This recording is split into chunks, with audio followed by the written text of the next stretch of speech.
Robert, can you also hear these notifications that I'm getting, or Yeah, I everybody? can, but Yeah. once we start Okay. the presentation, they'll happen less frequently, right? As most of the Okay. people will be arriving. So, I mean, I don't know if we can turn off the beeping. So I think we should, but All right. Okay. Then I'll just try to ignore it. And I think that it's maybe time for us to start. It's 36 now. We have an hour. So welcome, everybody. My name is Andrea Vaghi. I'm from Central European University in Vienna, Austria. And I, together with Robert Hardin, will do a session today about the concept of fit in college admissions. Robert, would you like to say a few words about yourself? Sure. Hi, everybody. Thanks for coming today. My name's Rob Hardin. I'm a college counselor at Enka Schools in Istanbul, Turkey. I also previously, in a previous life, I was a university admissions officer in the United States at a large flagship research university. So I've kind of seen both sides of the table, and I hope to be able to help everyone understand this idea of fit today. Thank you, Rob, and thanks for joining me in hosting this presentation. I'm going to start sharing my screen. So the plan for today is that we're going to do a presentation on this topic for about 20 minutes, hopefully, and then we'll open it up for questions. So the session is scheduled to last for an hour, approximately, an hour. And we'll do 20 minutes of talking, and then we hope that you will approach us with questions, and we'll both try to answer to the best of our knowledge. We chose this concept of fit to talk about this because we know that there's a lot of talking about this is a buzzword in college admissions. And it seems to me, at least, that it seems like a mysterious topic, but it's actually not very, I think it's a simple concept. And it's just that, as you will see, it has many components. So I wanted to start with this thought that my goal for today is not to give you answers or concrete answers to all your questions. This is not going to be a presentation that's going to answer everything that you didn't know about where to go to college or how to get in. But my hope is that you will leave here with good questions that will put you on track to find a good fit university or many good fit universities to apply to. So first of all, we're going to talk a little bit about what is fit, like what's the meaning of that. And then I would like to touch upon why it's important to know what it is and why it's important to take it into consideration when you are applying to colleges. Then we're going to look at the several components of fit. And then finally, we're going to talk a little bit about how you can judge a university on the basis of fit, how you will know whether a college is a good fit or not for you. So first of all, the first topic that we need to tackle is what is it?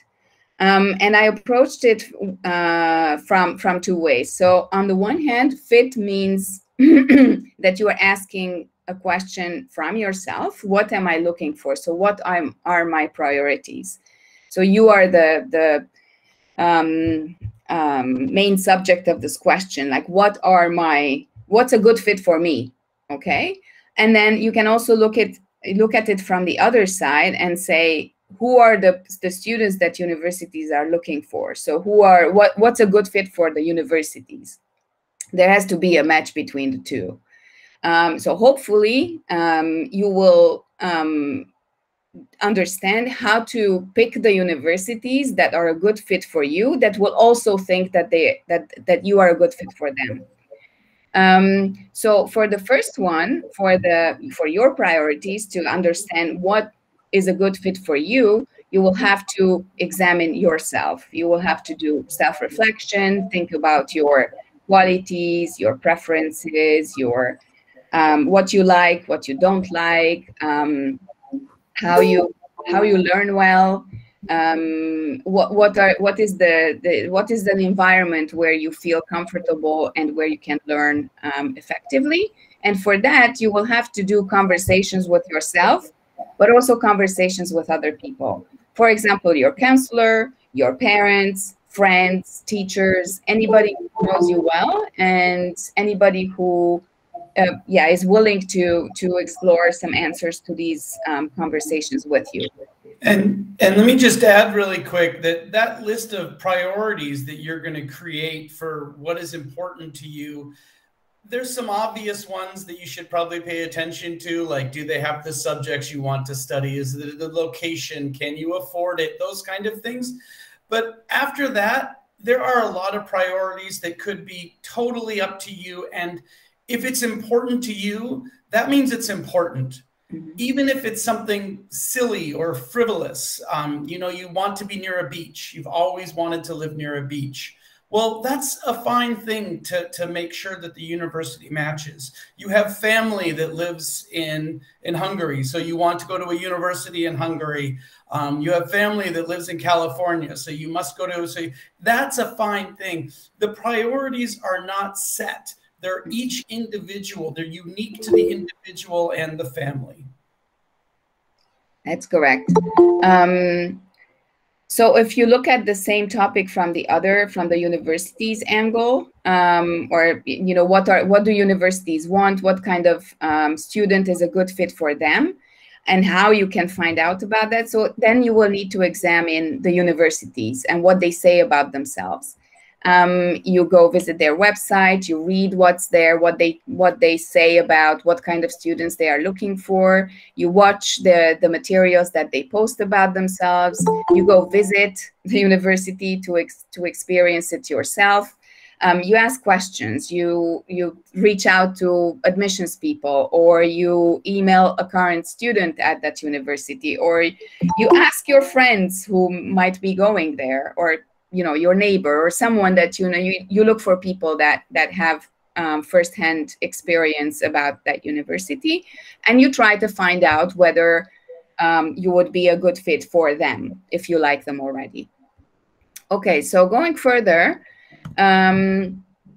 why it's important. So the way I approach this is that what happens if you don't take fit into consideration, if you just don't know about it, don't care about it, don't do the research, you don't do the research in yourself, and you don't do the research of the universities. I think that there's a chance that if you don't take fit into consideration, then a number of things could happen. For example, you might apply to a university or to many universities that will ultimately not admit you because you're not a good fit for them, because you didn't spend time finding out who they are looking for. Another thing that might happen is that you might be admitted to universities which will admit you, but you will be not very happy there. So you think you like them, but you didn't do the research to find out more about you know, who this university is for, and you will get in because they will admit you, because your grades are good, because you know, on paper you look like a good fit, but when you actually get there, you will not find your place. And the third thing that could happen is that you miss an opportunity, that you will not find colleges and universities that are a good fit for you and who would also be happy to have you on campus.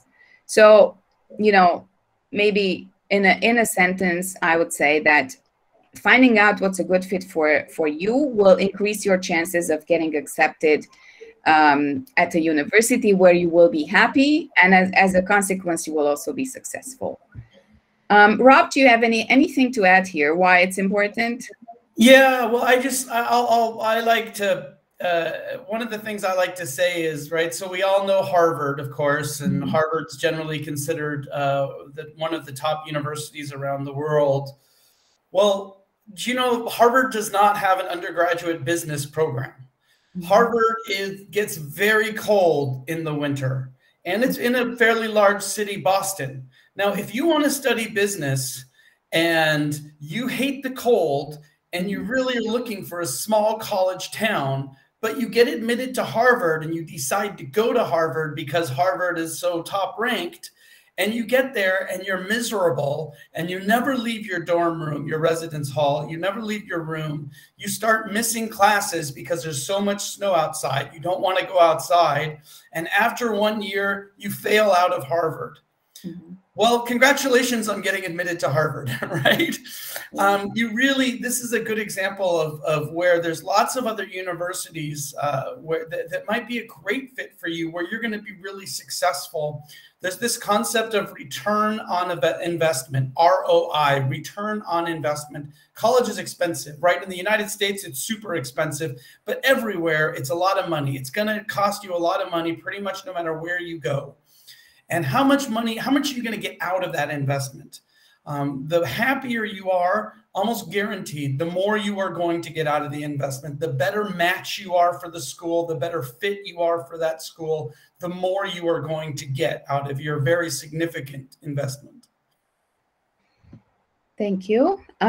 So continuing, now we're going to look at some components of fit, some aspects that you might want to consider. And this is just a summary slide. So we will look at physical, geographical aspects, like where is the university, how big it is, and so on. You might think that this is, that you might find it strange that we start with that, but actually, it's not a bad idea to start with physical, because you have, like, practically today, you are students who can choose from thousands of universities around the world. You are considering universities in the country where you are now, or at home, but you are also considering other universities in Europe, in the US, in Australia, in Asia, so basically all over the world.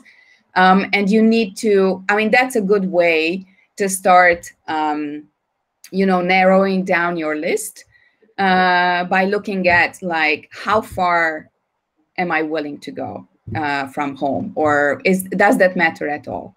And then, of course, academic fit, that's probably just as important, probably just as important, and then some other aspects. So let me start by saying a little bit more about the physical environment. So that's the first question you need to you probably would consider, like, how far away are you willing to move from home? Does this matter at all?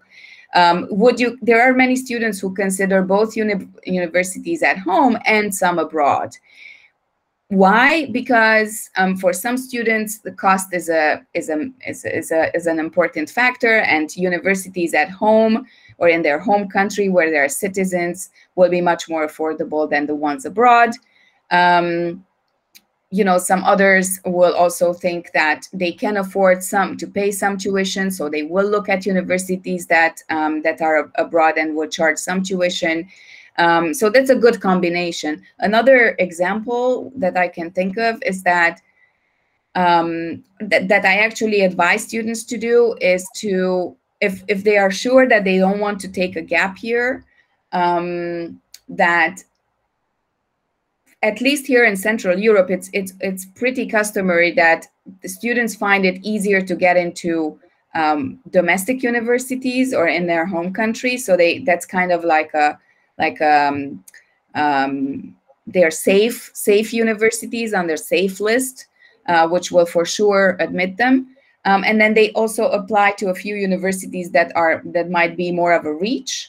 And so that's a good combination if they want to know that they will go to university after high school immediately, and then they don't, in case they are not admitted to any other universities abroad, they could still go to university at home. Another question to consider is, like, what's the physical environment around the school? What kind of campus do you imagine when you think of university? Do you want to be in a city? Are you a city person? Do you want to be out in nature? If city, then how big is the city that you're imagining? Is it a small town? Is it the metropolis?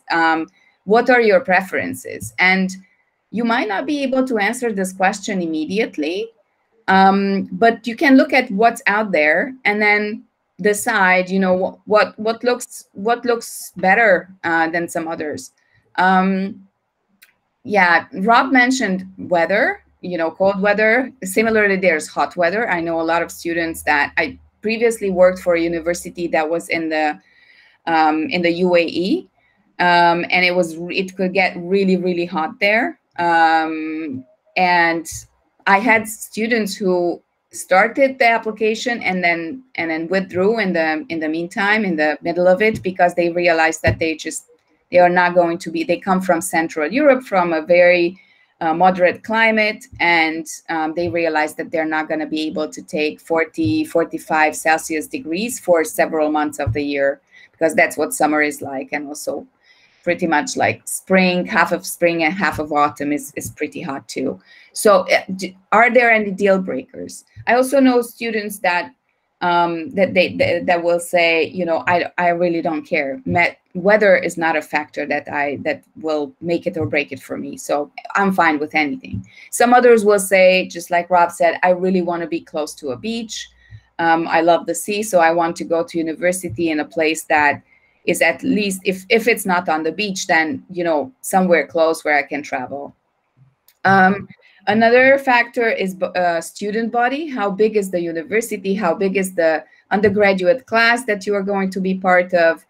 Do you have any preference for small or for large or in between? What does that mean even? What does it mean if a university is small, has a small student body? How many is that? And why does it matter? There are some pros and cons to consider, but typically, some students will say, I want to go to a smaller school because that means that I have more access to professors. I feel better in a more close-knit community. I feel safer there. It's cozier. I like it that I know people by their first name, that other people know me. And some other students will say, I want to go to a large university because I come from a small school or a small town, and I don't want to see the same people over again for 3 or 4 years. I want to have a variety to choose from. I want to see new faces. I want to meet new people. And I don't actually mind if my professors don't know me by name. And then finally, here is campus. Like, what are the facilities that the campus offers? Safety is a major concern recently. Also, how does the university tackle COVID? What are the rules? How did they handle this whole pandemic? Accommodation, like, what is it like? Do they have a dorm? Do they not? Is it compulsory to live in a dorm? Can I live on my own? If I live on my own, what kind of help the university will give me? So these are some things that you can consider. I'm realizing now that these are a lot of questions, and I wanted to say that actually both Rob and I wanted to recommend you a really good handbook that helps you with some questionnaires that gives you these questions and also gives you some of the things to think about. Rob, would you mind, looking for that link where they can find? I think it's also online, so Sure. You can do it later to fill in this questionnaire, and that will help you get a little bit closer to what's good for you. Yeah, I can find that, and I'll dump it in the chat here in just a second. It's Okay. called College Match. It's actually a book. Can you go back one slide real quick before you change? Sure. Yeah, I just wanted to say a couple things about this slide really quick.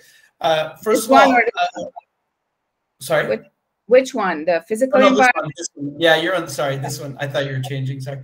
That I just want to say, first of all, that I really like that idea of deal breakers versus maybe it's a priority, maybe not. Right. So if you really, you just don't want to see snow, right? That's a deal breaker. So, University of Michigan is out. And you really don't want to be someplace dark. So Edinburgh is out. Those kind of things that are deal breakers versus, I'd really like to go to a big city, but if it wasn't a huge city, that would be okay. Right. So there's that level of thinking about it. And deal breakers versus preferences. So don't just because you prefer to be in a big city, but you don't mind being in a medium city, don't automatically exclude all medium city schools, right? So if it's a deal breaker, great, deal breaker, we know that, and that's a hard no. But don't let other things, again, that idea of those preferences, and you're going to be weighing a lot of different things. And the college match worksheets that I'm going to put into the chat here, they really are, there's 4 of them. A couple of them are kind of long, but they're really a good way for you to help start to think about what are the priorities and how much of a priority they are. And like I said, as Andrea goes to the next slide, I'll find them and dump the link into the chat there. Okay.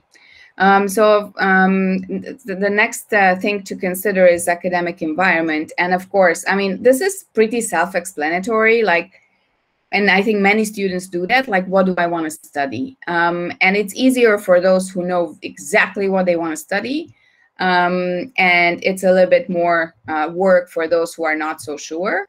But even those who are not so sure, they usually, insecurities or the difficulty of the decision making comes from sometimes from not really knowing anything, or having a difficulty deciding what they want at all. Or some others will have difficulty in choosing because they might look at different fields that seemingly have no connections with each other, and they think, oh, I don't know how to choose.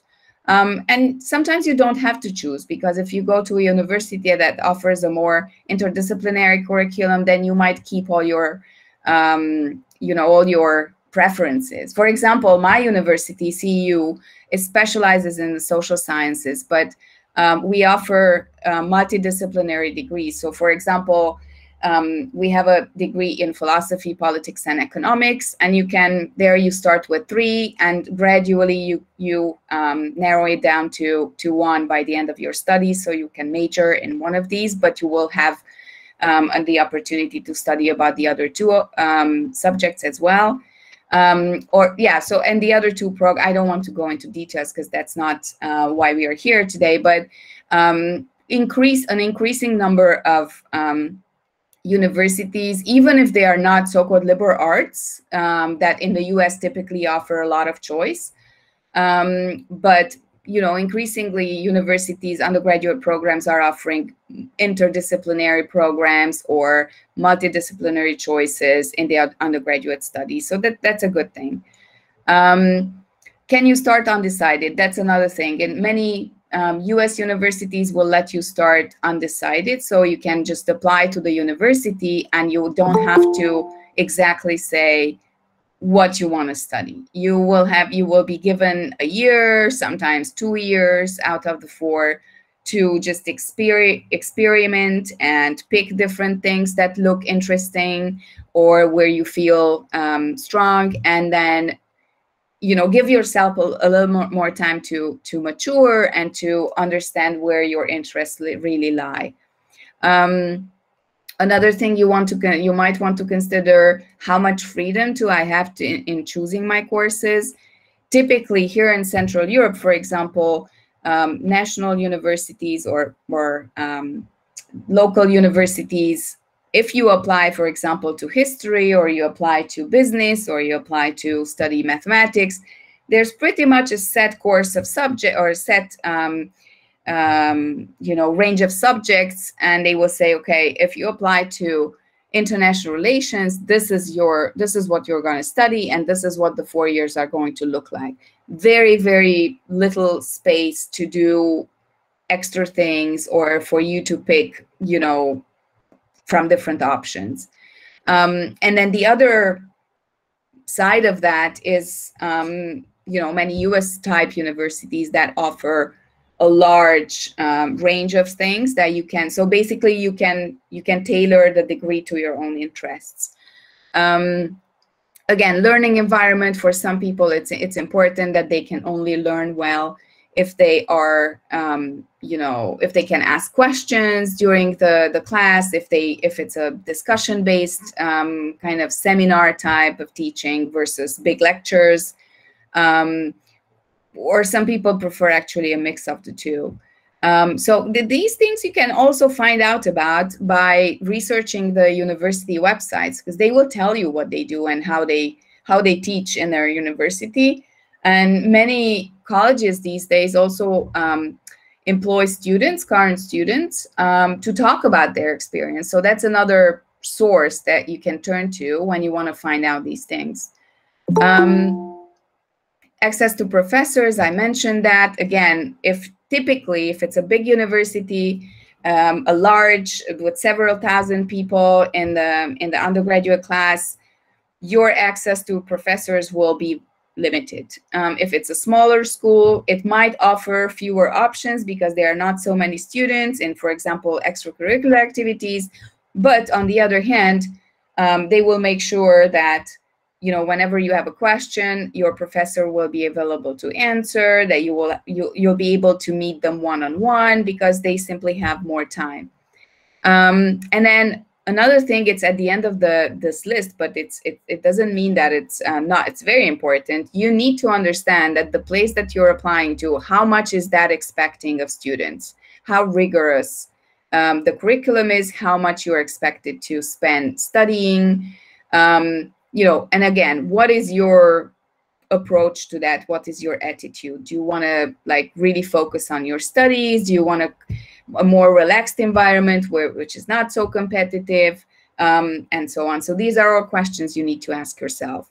And then the other thing, how much do you care about brand or prestige? I think that's it's okay to care about it, but you need to be aware that you actually are applying to a university because prestige is important for you.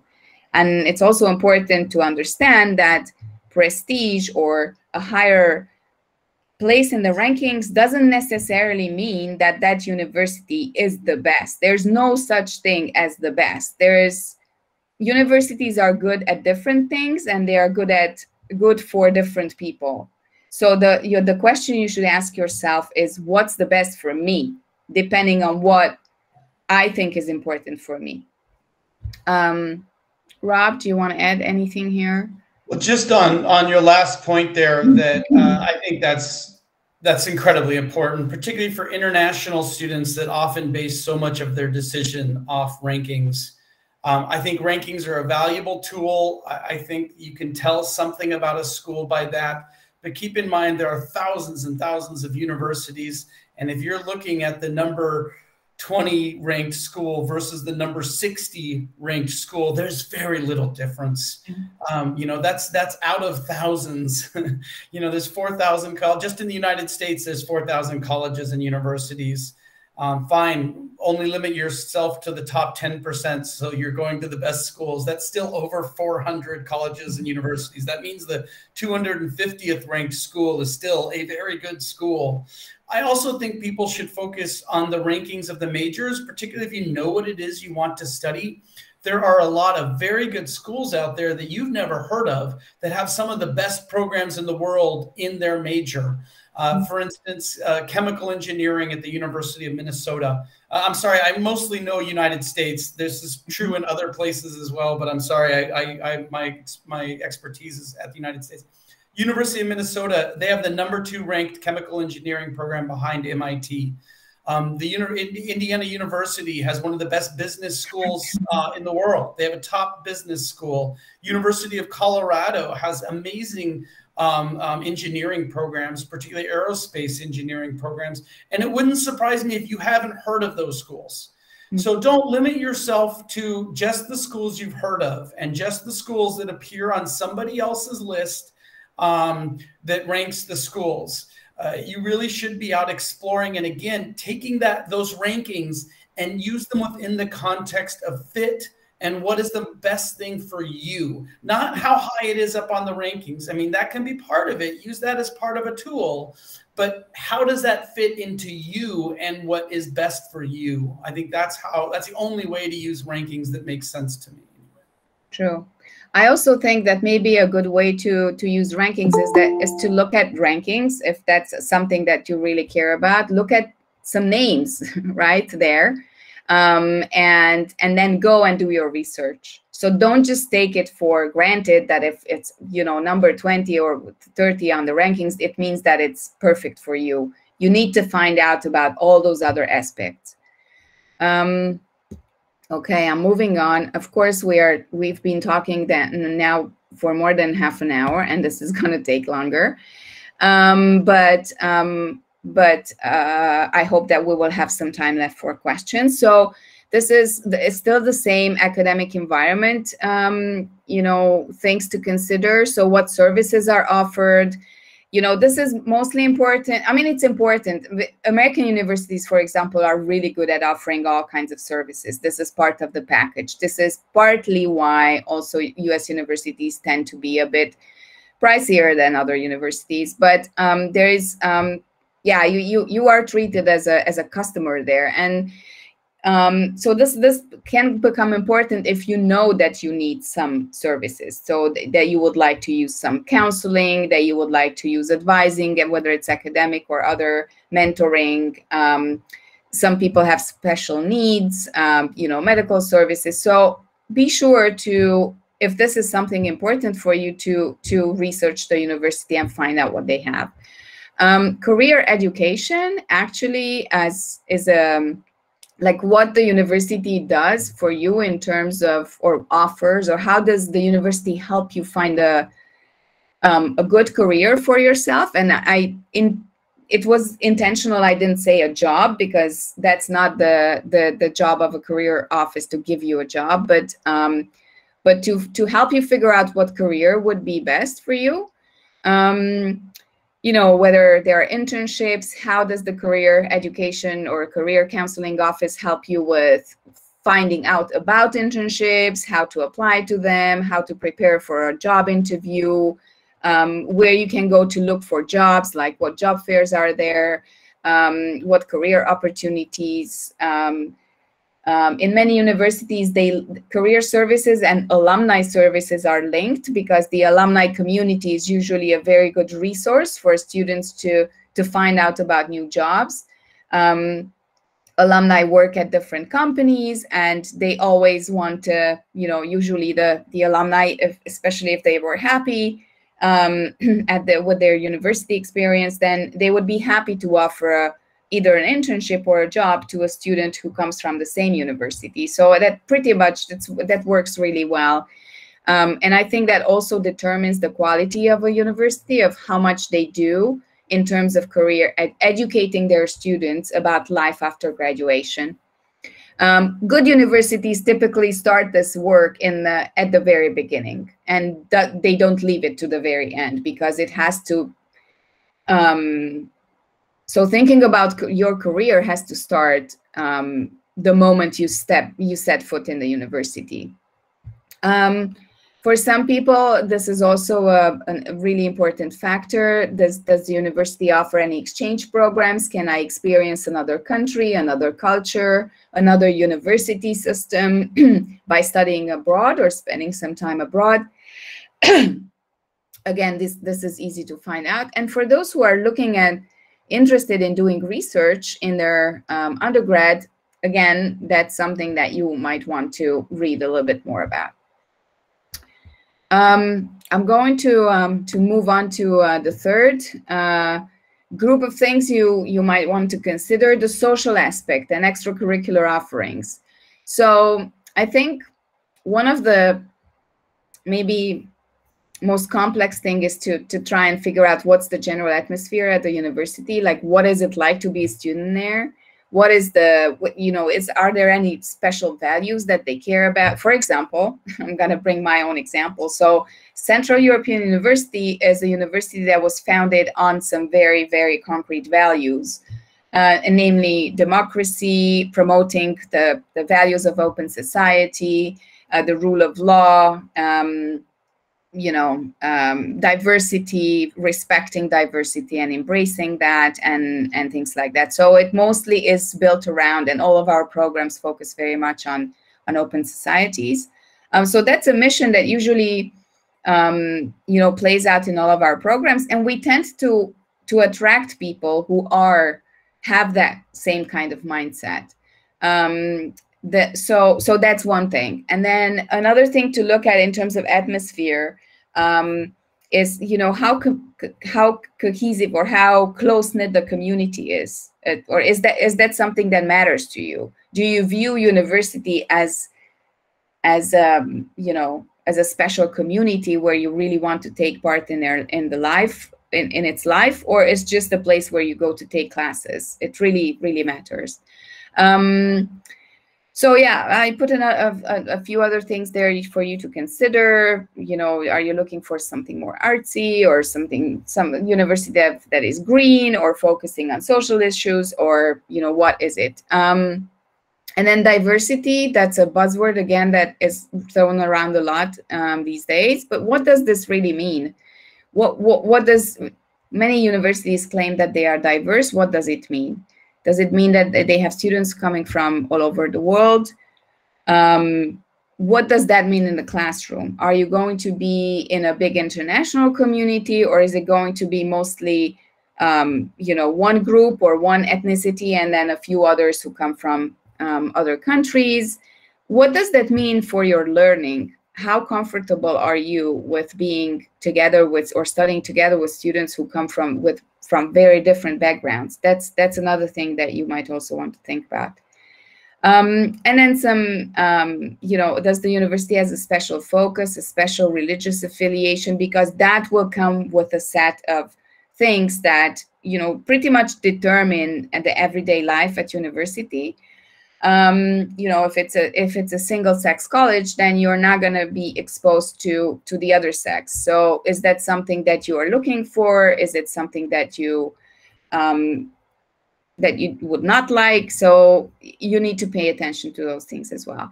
And then in terms of student life, of course, this is again a very large topic, but, you know, at least American universities really view themselves as not only a place where knowledge is or where academic activities take place, but also as a community. So what other things do people do besides studying? How do they spend their lives when they're not preparing for class or when they're not in class?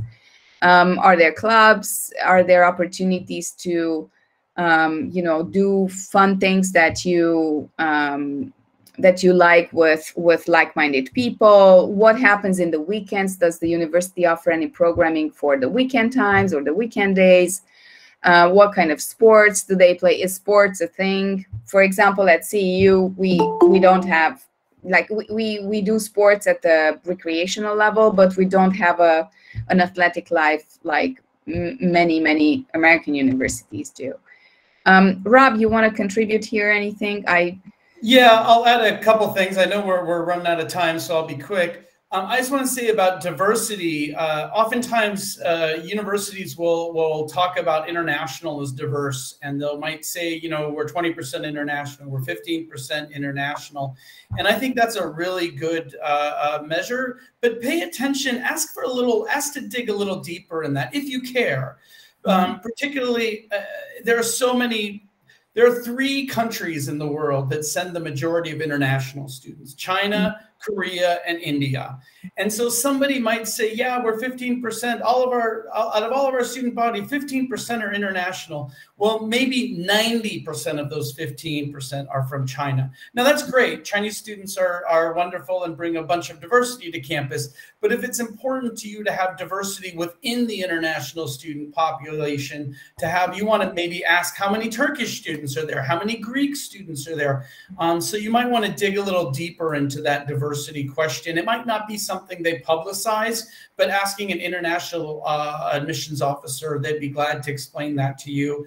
And one way for atmosphere, to kind of help figure out the atmosphere, one thing is to look at how the university presents itself, how it talks about itself. They do try to do that accurately. They're not always 100% accurate, and they're going to put their best foot forward. But it's a good way of how they talk about themselves is likely fairly accurate. And then there's a ton of websites online. I'm going to put one right now into the chat called niche.com. And it's really cool because it includes some student voices who, without a university filter on how they think about it and what their experiences were. They have rankings too. I wouldn't pay much attention to their rankings because, again, it's a lot of that has to do with how the students see the university. And while it's good, you can get that unfiltered voice. I don't know if I really want to trust it that much, but it is a good place to try to get a feel for it. And I'll go ahead and dump that right now into the chat. Okay, great, thank you. Also, I see we have a question, and we will get to your question. We'll hold on to that, and we'll get to it at the end. I think we don't have that much more left. Okay, so I'm just going to run through the next two slides. So finances, again, this is pretty, I think that you all ask these questions from, you're all already considering these, but maybe one thing I would underline here is that when you're looking at the cost of university, it's really important that you consider not only the tuition fees, because the tuition is only tuition. There's a whole, very often a whole lot of other costs that you also need to consider for living, for, everyday living, like food, transportation, accommodation. And when you add up on top of tuition, usually you get a bigger number. So just look for, usually universities that show that kind of calculation, they will talk about cost of attendance, and that will show you a breakdown of tuition and then everything else that you will have to count with if you are thinking of applying to that university. Okay, in the other group, I put, parent special criteria. As undergraduate students, you come from families, and usually this decision belongs to the entire family. So you will be deciding probably together with your parents, and they might also have special criteria that you need to take into consideration. So you need to have the discussion with them. And then anything else, we wanted to say, Rob and I, we wanted to both encourage you to, consider, don't be afraid of putting anything on that list that really matters to you. If you are if you've been a chess player ever since you were 5 and you really want to continue that activity at university, then go ahead and try and find a school that has a good chess team where you can, compete, or you can continue or develop. If that's important to you, it should go on your list of criteria. Ability to go on hikes. So if this is, being active in nature and going out, if this is important to you, then, kind of cross out the universities that don't have that kind of opportunity of, you going on hikes, within an hour from the place where you live. So sometimes this list of universities, when you build them, sometimes it's better, it's easier to start with crossing out the ones that don't fit instead of picking the ones that fit. So you start excluding the ones that don't look like a good fit. So I put walkable city a little bit because I come from Central Europe, and both I have 2 cities, and both of them, both Budapest and Vienna, are very walkable. So that, for me, that would be absolutely a criterion. All right, let's answer some questions, okay? I have 2 more slides, but I would really like to get to questions. Rob, I cannot see where the questions are. Well, so there's just in the chat down there, so the little chat box in the bottom right. But I love this question. Thank you, Alina, for asking it. So for those of you who aren't looking at the chat box, how can you judge whether a university is a good academic fit for you when you want to study something that has become an academic field more recently and you are not sure what studying it includes? I want to study animation, but I'm not sure if all the courses it includes are to my interest. I also don't know how to judge the quality of the courses. So I would say, first of all, there's 2 things there. There's other fields that might fit this. There's some like statistical biology or comic books is becoming a major at a few universities. There's things like this. And so I think this question could pertain to lots of people. And I think what you should do, first of all, is go on the website of the universities that offer it. You could probably Google animation majors and find a list somewhere, or just go around to universities and find them, and then go to the department website. So usually if you go to the admissions website, they'll list all the majors and it'll say animation and it'll give you like a paragraph, but they'll have a link to the department, and go to the department and read about what the major, how the department talks about it. They'll also list the courses that you would take. And something I encourage students, and this isn't, even if you're not a new major, if you know what you want to study, I think it's really a good idea for you to go read the biographies of the faculty. So even if it's just biology or business, go read the biographies of the faculty. And if you're reading the biographies of the animation department, and they're all talking about animation they do for graphic design for banks, and you're like, that's not what I want to do. I want to do Pixar type animation. Well, if you read those biographies, even if they teach Pixar type animation, you know the faculty is focused on animation for banks. I don't even know what that would mean, but I think you understand my point.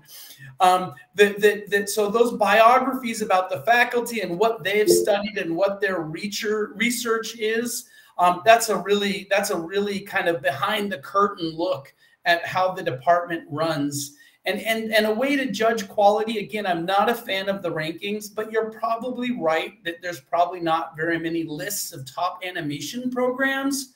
But if the animation program is in the School of Art, well, you can look up, there are lists of good schools of art, or maybe it's in the digital, it's on the digital side, the animation. So it's in maybe a computer science program or a digital arts department.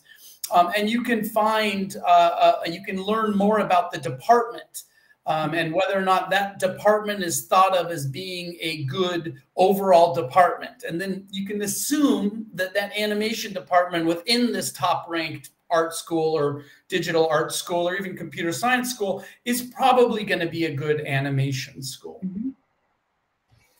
Okay, thanks. Thanks, Rob, for saying that. I had like two more things to maybe add. One is that, well, with something like animation, that's a very, there's a theory to that, but there is very much practical application. So you would be able to,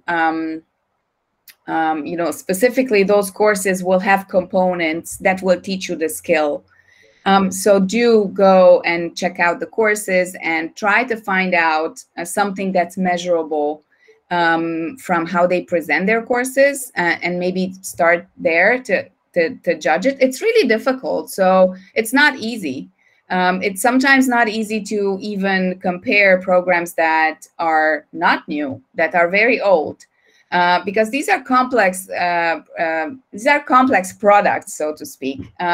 With the academic program, you're also buying the whole university experience, so everything else that comes with it. And their universities can offer very different products if you want.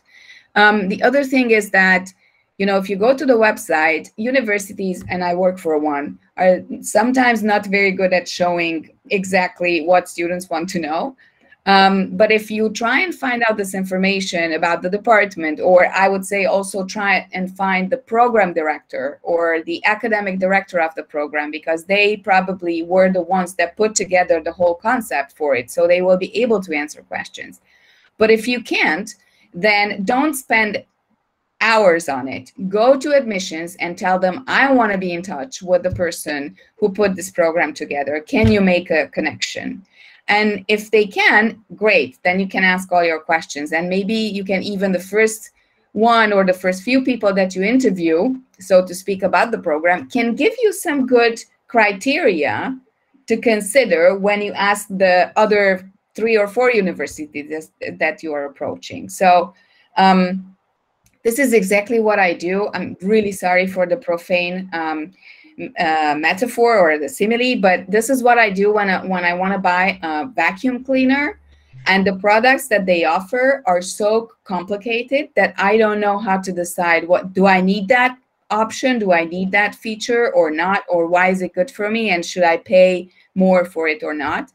that I start looking at what's on the market, and then I start asking questions from the first 2 or 3 that look good because they have a good color, or because, you know, of the price, or because, of course, this is not the same, but there is some similarity in how you choose any kind of product, right? So yeah, so attack admissions. I would say admissions will always have someone to answer questions, and be bold and say, let me get in touch with someone who is either attending this program or created this program, so I can ask my question.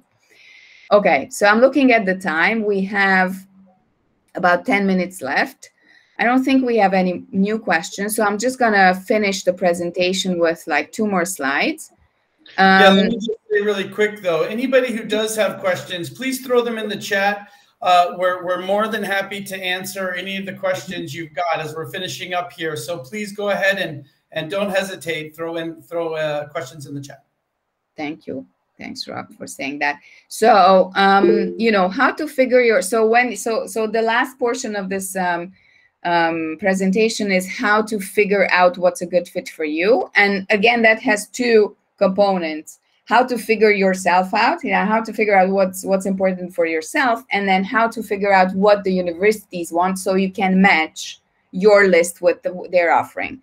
And the first thing is, well, we pretty much touched upon these things. So, but I would say the first on the list here is important. Go to your counselor. Your counselor's job is to know a lot of the answers to these questions. They can, even if they don't know the exact answer, they will know shortcuts. They will offer you websites or resources that will save you a lot of time and work. So use the help of the college counselors. Sometimes your teachers can also help, but the college counselor has very specific knowledge and a lot of experience with universities. Like Rob, for example, was also on the other side of the table. So use that expertise that they have. The second thing is, if it's very difficult for you to, or you find it a bit more difficult to think about what you're like or what your preferences are because you're not used to that kind of exercise, then, like we said, start with worksheets. Everything is there on the internet. So just find some, either use the ones that we recommended, or again, go to your counselor and ask them do they have any resources. You can also look at some career guides that were developed specifically for high school students, to look at what careers are out there and what you need to study, or what a good school would be for a particular career. Soul searching. That's my hobby horse. I think that's a very important and useful exercise. And these things that you are doing when you're researching universities, these things will come in very handy when you then later apply to the university, because many of them will ask you, why did you apply to me? Why did you choose my university or our university? And if you did the research before that, then you will know exactly why you're applying there, because you will have your criteria, and you can say, because this is important to me and I find that you offer this exact same thing. So this is not a lost kind of work. I think it's important. And then yes, last slide is how to figure the universities out. So we can't stress this enough. Like, yeah, research is probably where you start, but also get firsthand impressions of the university and of the things that they offer. So if you can, visit the campus. If you cannot go there in person, then try to figure out whether they offer a virtual tour. I think it's much easier to picture yourself at the university if you see the physical campus, either in person or at least online, to try and think, because you're going to spend the next 3 to 4 years there. That's a long time, and you should feel like you belong to that campus or to that university. Also, many universities show what we call a student profile, where They show different aspects of their student body, like what's the composition, so that you can see whether you would feel comfortable there, either academically or socially or interest-wise. That's something that you can look up. And I always say, you know, if you find a few, I wouldn't recommend that you follow all the universities that you've ever heard about on social media, because that's a lot and it's too much. But I would say, because picking a university is a process, so you start and then, you know, it takes time. That's why it takes time, because it's not going to happen over a single weekend. So in that process, at some point, there will be, you can narrow down your choices and you will say, well, these are the 10 universities or 5 universities that I really want to focus on. I would recommend that you follow them on Instagram, you follow them, if they have a TikTok account, that could be helpful too. But especially YouTube, universities are really good at showing themselves on social media, and you can make your own judgment from that. Again, it's a good alternative if you cannot visit the campus in person. And then lastly, connect with current students. There's something called Unibuddy that many universities these days use, which is basically an application. And if you go visit a university's website, not everybody uses it, but if a university uses it, if you go to their website and click on a program, you will have like a pop card coming up with a student, with a short description of a student who is currently in that program, and you can ask them questions about their experience. That's, I can say from my own experience, that we really only use student volunteers. We don't pick the students. They are, you know, the ones that would like to talk about their experience, and you can really get a like an authentic opinion about what it's like to study at our university. So I think that's it. We finished. Can I just add something really quick? That is such a great list, and Andrea did a great job of explaining all that. I would just like to emphasize the visit the campus. I know this really isn't fair, because maybe a lot of you, it's so expensive and you might not be, but you might have a chance, even though you're not going on a college trip. If you happen to be going with your family to Budapest, stop and visit CEU. If you are, you definitely are going to college in the Netherlands, but you're going to go visit your aunt in Florida. When you're in Florida, visit some schools. Take every opportunity you can to visit a college campus, even if you know that you are not going to apply to that school. Just because you're going to learn a little bit about what a college campus, it's going to help you find out what your priorities are. So you know you want to go to the Netherlands for university, but you're in Florida, you visit a private school and a large public school and go on their tours and walk around. You're going to start to understand more about what a university is like, and that's going to help you identify your priorities, which is going to make it easier for you to match to the right school in the Netherlands. So really, any opportunity you can. You're going to Italy, visit Bocconi. Wherever, if you happen to be going anywhere where there's an international university, take the time to visit. It really, even if you're not going to apply, it can really help. Yes, that's very true. Our campus for undergraduates is in Vienna, actually, and we get a lot of requests from students who are there on a summer vacation or a family weekend trip and say, hey, I'm in town. Is there any chance someone can show me around? Because I would like to, I'm considering this university and I would like to talk to someone and see the campus. So yeah, absolutely. We like that very much. Universities like to show you around. And most universities have a set like tour and a set like program for you. Yeah, absolutely. Okay, so we are at, it's 13:35, so this is basically the end of this. But I would say if you have any questions, this is the time to ask them. I'm sure it's okay to stay on for a couple more minutes. Let us know if we can answer anything else. In the meantime, I'm going to just quickly show my contact details. This is where you can reach me in case you want to ask any questions about CEU and our bachelor's programs in Vienna. I can't see anything in the chat.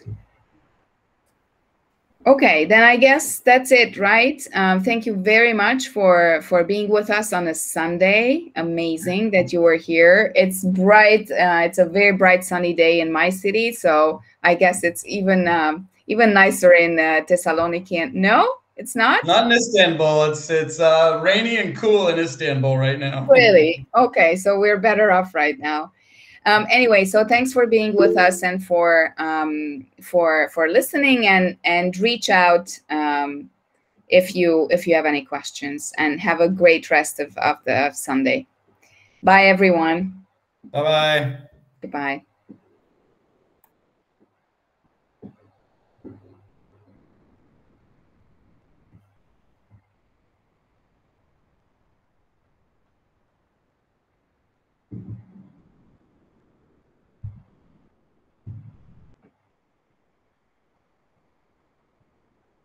Okay, I guess we can end it, right, Rob? Yeah, I think we're supposed to, and then it automatically the recording stops. You can, exactly, yes. So okay, I just joined in the last 5 minutes there. All right. Guys. Thanks a lot. Thanks a lot, Rob. It was really fun to present with you. Thank you for providing those examples. It was much better this way. Yeah, it worked out well. I agree. It was great. You did awesome too, and great presentation. PowerPoint. Thanks for doing the PowerPoint. Thank you. Bye, everyone. Bye-bye. Bye.